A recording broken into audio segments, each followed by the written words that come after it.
Sir మరి ఈ PRP procedure అనేది ఏ రకంగా ఉంటుంది సార్? సో పీఆర్‌పీలో 2017లో ఎప్పుడైతే నేను ఈపియాన్ స్టార్ట్ చేసినప్పుడు పీఆర్‌పీ కిట్స్ ఉంటాయి. అంటే కిట్స్ అంటే ఆ పీఆర్‌పీని పేషెంట్ బ్లడ్ తీసుకొచ్చి దాంట్లో వేసి దాన్ని ప్రాసెస్ చేసి పీఆర్‌పీని ఎక్స్ట్రాక్ట్ చేసి దాన్ని మోకాళ్ళు గుజ్జు జరిగిపోతే గుజ్జు, షోల్డర్లో ప్రాబ్లం ఉంటాయి, ఇక్కడ స్పైను, యాంకిల్, హిప్. సో ఇప్పుడు ఒకటే ఒక కిట్ ఉండేది. ఈరోజు మీరు అన్నారు కదా పీఆర్‌పీ ఇంత ప్రాచుర్యం పొందుతుంది.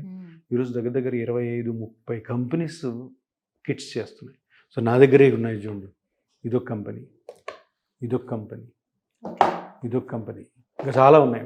మేము మా హాస్పిటల్లోనే 7-8 కంపెనీస్ వాడుతుంటాం. సో జనరల్గా అందరికీ ఇది ఉంటుంది, అది ఎట్లా చేస్తారు పీఆర్‌పీ అని చెప్పి. పీఆర్‌పీ ఎప్పటి నుంచో ఉంది కదా సార్? చాలా సంవత్సరాల నుంచి, 2000 ఆ టైం నుంచి, ఇంకా 2080s నుంచే ఉంది. ఓకే. 80s నుంచి చాలా మంది ఆర్థోపెడిక్ డాక్టర్స్ చేసేవాళ్ళు. బట్ ఏంటంటే ఇప్పుడు సర్జరీ అన్నది ఒక పెద్ద అదొక అట్రాక్షన్ కదా, surgery orthopedic doctor surgery. So అందుకని ఇది కొంచెం స్లోగా మూలపడిపోయింది. దాన్ని మళ్ళీ ఇప్పుడు ఈ న్యాచురల్ ట్రీట్మెంట్స్ ఏరియా వచ్చింది, ఎరా వచ్చింది. ఇప్పుడు మన ప్రైమ్ మినిస్టర్ గారు కూడా యోగా, న్యాచురోపతి మీద ఎక్కువ కాన్సన్ట్రేషన్.